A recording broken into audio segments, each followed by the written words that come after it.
गुगलमध्ये तुम्हाला MST-CET 2025 असं type केल्यानंतर तुम्हाला हे पेज ओपन होईल।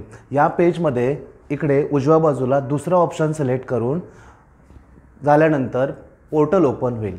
या पोर्टलमध्ये दोन ऑप्शन दिसतील, एक प्रोफाईल आणि दुसरा आहे CET रजिस्ट्रेशन। सगळ्यात आधी पहिल्यांदा प्रोफाईल बनवून घ्यायचा। प्रोफाईलमध्ये तुम्हाला न्यू रजिस्ट्रेशन असं येईल ऑप्शन, त्यावरती क्लिक केल्यानंतर तुम्हाला एवढे एडिट इन्फॉर्मेशन असं एक पेज ओपन होईल। इथे पर्सनल जेव्हा प्रोफाईल तुम्ही बनवाल तेव्हा एडिट इन्फॉर्मेशन येईल।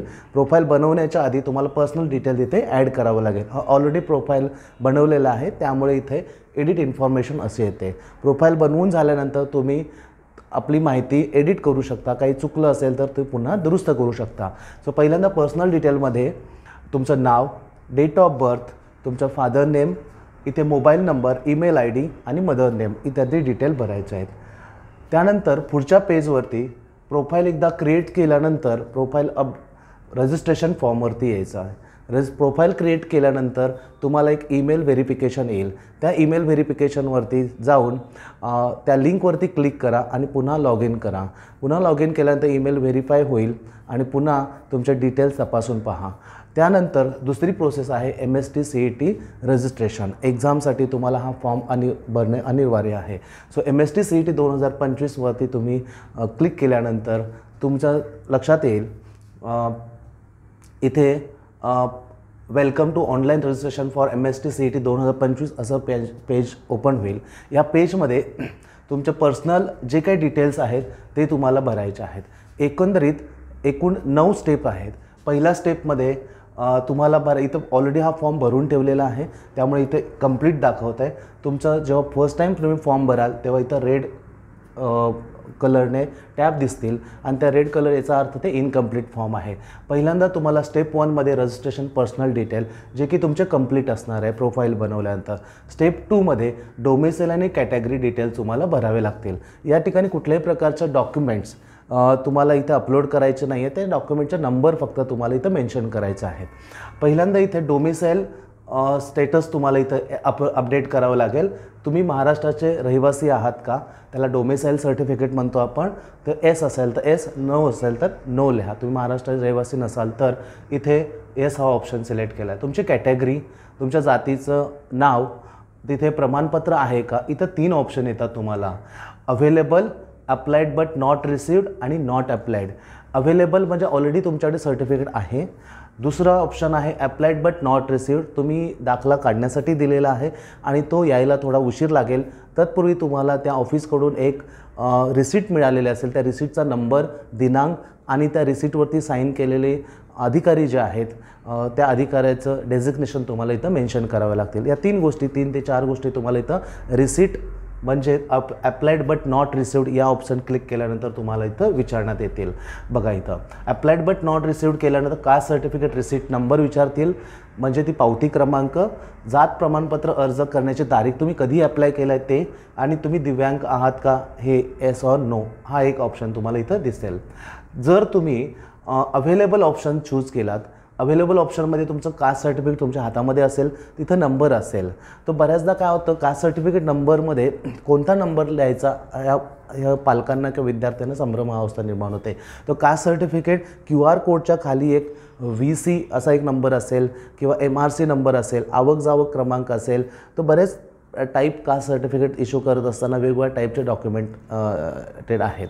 सो काहींचा MRC नंबर असेल, काहींचा कोडच्या खाली जो नंबर येईल तो VR नंबर असेल, तो तुम्ही इथं मेन्शन करू शकता। ठीक आहे। त्यानंतर तुम्ही अवेलेबल असाल तर लिहा, नॉट अप्लाइड म्हणजे तुम्ही ओपनमध्ये असाल, कुठल्याही प्रकारचं रिझर्वेशन तुम्ही बिलॉंग करत नाही तर तुम्ही नॉट अप्लाइड असं ऑप्शन देऊ शकता।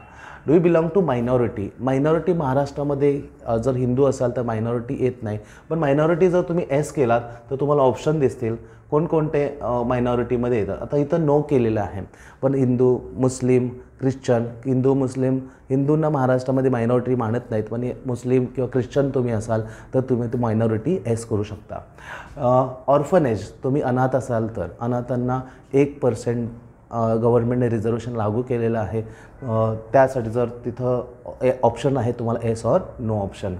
ते झाल्यानंतर पुढे तुम्हाला एक दुसरं पेज ओपन होईल। ह्या सगळ्या माहिती तुम्ही भरल्यानंतर तुम्हाला फायनली व्हेरिफिकेशनसाठी येईल. तुम्ही आपली माहिती marital status, gender, religion, mother tongue, nationality इत्यादी माहिती, डेट ऑफ बर्थ ही चेक करून घ्यावं.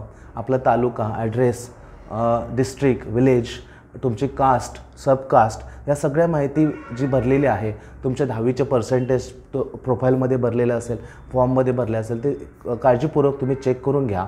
आणि तुम्ही एक्झाम सेंटरचे जे प्रेफरन्स नंबर आहेत ते सुद्धा नीट द्या. जर तुम्ही सपोज रत्नागिरीमधून असाल तर पहिल्यांदा जवळचं डिस्ट्रिक्ट रत्नागिरीपासून असेल तुमच्यापासून रत्नागिरी तर रत्नागिरी पहिलं द्या, मुंबई असेल तर मुंबई द्या. त्यानंतर सेकंड प्रेफरन्स, जर मुलांची संख्या जास्त झाली तर तुम्हाला दुसरा जिल्हा, तिसरा, असे तुम्हाला जवळपास 4 ऑप्शन दिले जातात. दुसरा, तिसरा, चौथा जिल्हा तुम्हाला प्रेफरन्स देऊ शकता तुम्ही एक्झामसाठी. फोटोग्राफ आणि सिग्नेचरसुद्धा अपलोड करावं लागतील.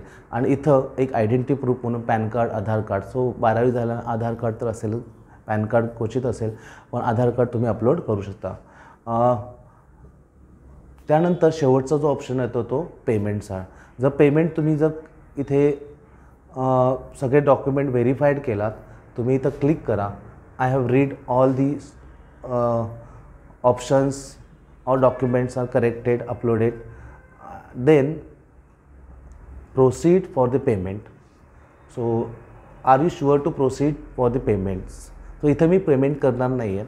तुम्ही इथं एस केला तर पेमेंट ऑप्शन येईल. पेमेंट ऑप्शन जीपे, गुगल पे ATM सारखे किंवा ऑनलाईन पेमेंट तुम्ही करू शकता. सो इथे नो ऑप्शन मी सिलेक्ट करतो. मी पेमेंट नंतर करणार आहे, तुम्ही नंतरही पेमेंट करू शकता. सो मित्रांनो, तुम्हाला ही माहिती कशी वाटली? काही अडचणी असतील, काही इश्यूज असतील तर तुम्ही कमेंट बॉक्समध्ये जरूर लिहू शकता. थँक्यू.